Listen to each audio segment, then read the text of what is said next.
atmosphere about having been in the near future, being part of the squad. And I think instantly people would react and say, well, he's so young and kind of the pressures of that and being around the squad. But when you look at football now and you see the likes of Ethan and Miles breaking through, and you see Lamine Yamal kind of breaking records, and is it just football's changed now, but young players can come in and they're so well developed that they can come in and make a difference even if they are that young?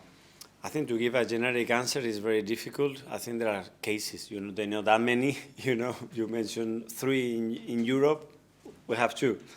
So it's very, very rare. But when I'm talking about Max as well, is now he's involved in the squad. He trains with us a lot. That doesn't mean that he's going to play in the Premier League many games. I don't know, depending how good he is, how impressive he is, how much he offers the team, like Ethan, like Miles, like any other player in the squad.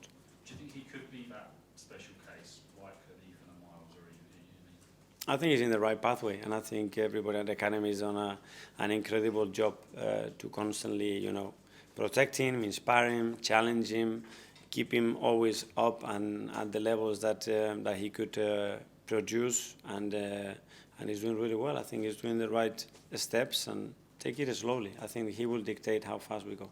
And how much do you speak to him, and when you speak to him, do you still feel like you're speaking to a very young person, or do you see that he's mature not just on the football pitch, but as a person as well? Well, you need to understand his age and the way you talk and communicate with him, but if you're looking from far and you don't know that he's 15 and you see certain things that he does, just you have to judge him on that. You wouldn't treat him any different to any other player. Okay. Alan? Yeah, I was just going to ask you one. I was going to ask you one about Thomas Partey. Obviously, you missed him the other night. Do you think it showed how important he is to your team the other night in not being there? Yeah, it is very important. Obviously, he's a starter for us and is the player that's played most minutes in the position. And obviously, for the biggest game of the season, we didn't have him. But I think Declan did a great job playing in there. And we had other qualities in midfield. And now we have him back, so more options. And are you thinking of rotating quite a bit? Or do you think it's going to be more important for players to have that consistency of playing games, to build up? Let's see how everybody's tomorrow, because today as well we still had some niggles and issues with a few players. So assess the squad well and we'll decide tomorrow. Isan? I'm Mikel. With Max there, you obviously spoke about his potential. You said it a few times this season. Could he be in contention to make the pre-season squad at all this season? Who's that, Max? Max, yeah. Yeah, we'll discuss at the end of the season and talk to Per, the academy coaches as well, and him and his environment about how we're going to now create a development plan from next season, like we do with any other player at the club, and take the right steps, hopefully. In the Champions League, you've been very much big on the atmosphere and pumping up, especially at the Emirates at home, to get the fans behind your players. Obviously, after the PSG game, a few rival fans were making a bit of mockery about tifos ahead of the game. What did you make of all that? Did you have any influence on the designs or tifos used?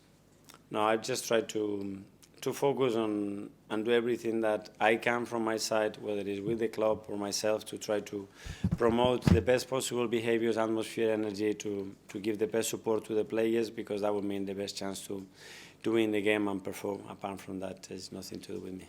What did you make of the atmosphere for the last game against PSG? Was it your expectations? Did you get more from the fans? It was, you can never try to replicate how it was against Madrid, because it was like this, especially because the scoreline, the context, and the manner that it happened. It was different. After 3.5 minutes, 4 minutes, you concede a goal, and it is different, but I think it's an own analysis. I prefer to leave it at that. Okay, last couple in. Gary?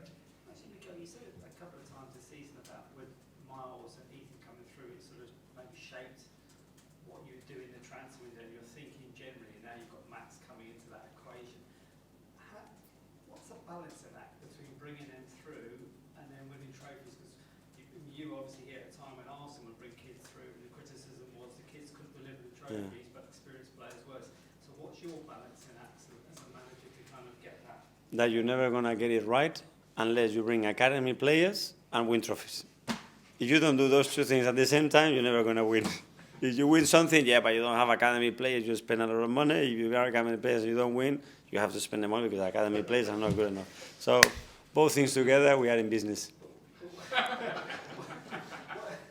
Which is what do you feel a bit more, what do you feel more responsible for you personally? Do you think you need those trophies, or do you ever ask and have that view about wanting to bring? I love the trophies, and I love working with young players, especially the ones that have been through our academy, our system, and see them play, because I think that's a dream for any football club. So the first thing that we do is, or what do we have in the academy?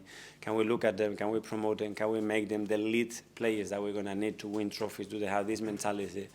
And then go, because that's always a challenge. An academy player sometimes has a different mindset, different perspective of what he needs to do when he arrives to the first team. Because when you come from the academy to the first level, what do you want?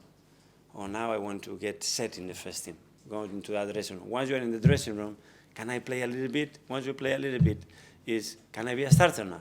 When you do a starter, can I have a new contract and earn more money? Once you have that, can I now be more consistent and be a through the starter?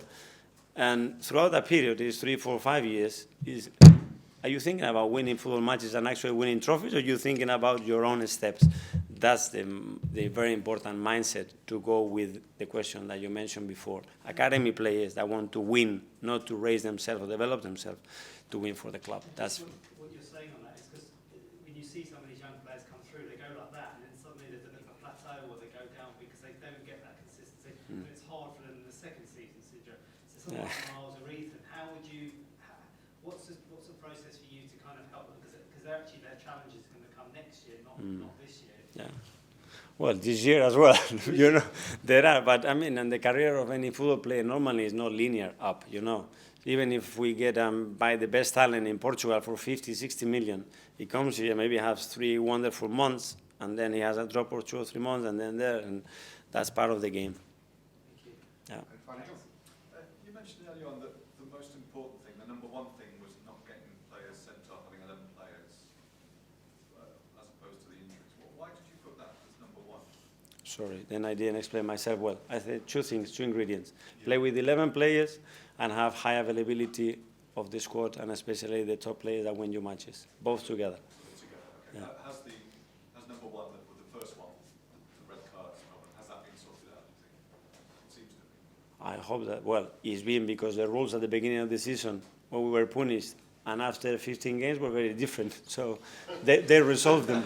So hopefully next season we'll have some new rules for some games and then change them again. That would be great, if possible. Especially for all the teams, the same rules, at least. With VAR, anything could happen. No, well, hopefully not. Okay. Yeah? Thank you. Good luck tomorrow on Tuesday. Thank you very much. Thank you, guys. Wednesday. Wednesday, yeah. See you tomorrow.